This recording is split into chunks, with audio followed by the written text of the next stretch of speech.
Mosties, atver acis, ierauga, ka patiesi notiek Latvijā, ka viss Saeima, ministru kabinets ir tāds fars, grēkāšu tautai, lai tauta regulāri mainītu šos personāžus un vainot personāžus, tad, ka valsts neattīstās, valsts izzūd, ka vainīgi ierauga to, ka vainīgi naudas vairs importētā pārvaldes sistēma, kurā mūsu izpildvara ir speciāli uztaisīta kā fars.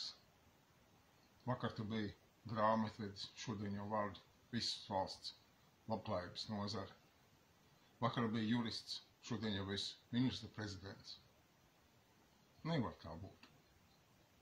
Amatam jāprot profesionalitātei būt, jāprot amaņai, iemāņām, kā mūsdienās saka, populāra kompetences.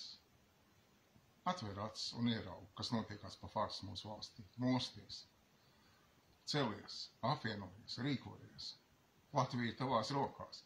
Beidz apātiski noskatīties, kas notiekās ar tavu dzimto zemi. Principā tas nav tikai jautājums par tavu dzimto zemi, bet arī par tavu labklājību.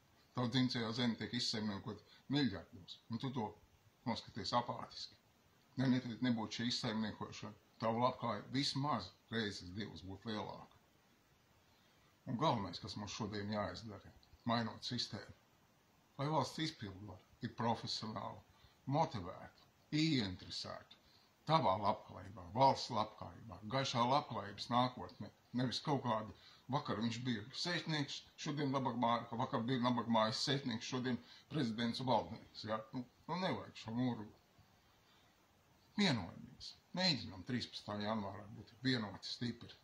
Sākt šo ceļu, dot Latvijai gaišu labklājības nākotni, iznest šo naudas vairs pretīgo, nelietīgo, krāpniecisko pārvaldes sistēmu, kas mūs uztver kā liederīgas idiotas slaucams aunas. Tiekamies 13. janvārī.